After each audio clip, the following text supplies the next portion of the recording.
एक समय की बात है। एक छोटे से गांव में देवी नाम की एक छोटी सी लड़की अपने परिवार के साथ रहती थी। देवी बहुत ही समझदार और साफ दिल की लड़की थी। देवी के गांव में दुर्गा माता का एक मंदिर था, जहां वो रोज पूजा करने जाती थी। देवी दुर्गा माता की बहुत बड़ी भक्त थी और दुर्गा माता को अपनी मां मानती थी। एक दिन जब देवी मंदिर से घर लौट रही थी, तभी रास्ते में उसे एक तांत्रिक मिला। देवी को देखकर तांत्रिक बोला, बेटी, मुझे बहुत प्यास लगी है। अगर तुम्हारे पास पानी है तो मुझे पानी पिला दो। तुम्हारा बहुत उपकार होगा। देवी बहुत दयालु थी। उसने तांत्रिक को पानी पिलाया और अपने घर चली गई।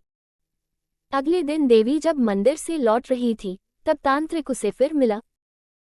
तांत्रिक ने देवी से कहा, बेटी, मुझे बहुत भूख लगी है। मुझे कुछ खाने को दे दो। तुम्हारा बहुत उपकार होगा।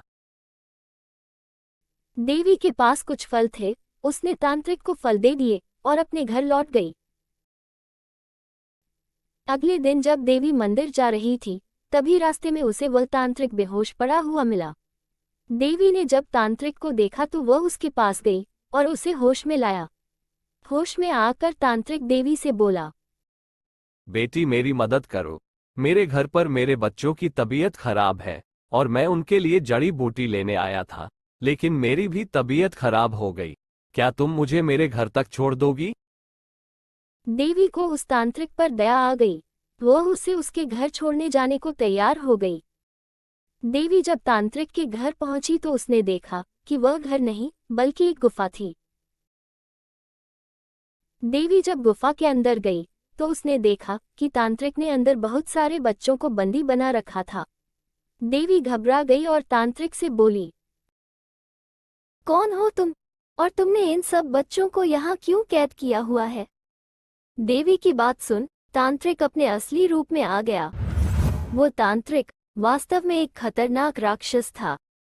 राक्षस देवी से बोला, मैंने तुम सबको यहाँ इसलिए कैद किया है ताकि आज रात को तुम सबकी बलि दे सकूं।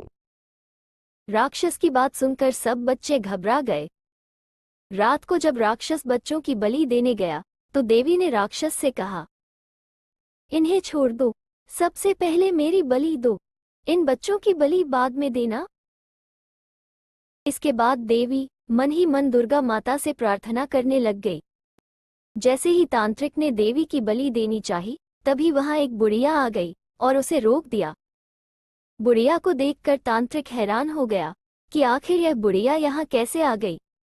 जैसे ही राक्षस बुढ़िया को मारने के लिए गया, वैसे ही उस बूढ़ी औरत ने मां काली का रूप धारण कर लिया। इसके बाद दोनों के बीच युद्ध हुआ और मां काली ने राक्षस को मार दिया। मां काली का खतरनाक रूप देखकर सब बच्चे डर गए। तब मां काली शांत हुई और दुर्गा मां के रूप में आकर उन बच्चों को आशीर्वाद दिया और वहां से गायब हो गई। इसके बाद सभी बच्चे देवी के साथ दुर्गा मां के मंदिर गए और उन्हें धन्यवाद कहा।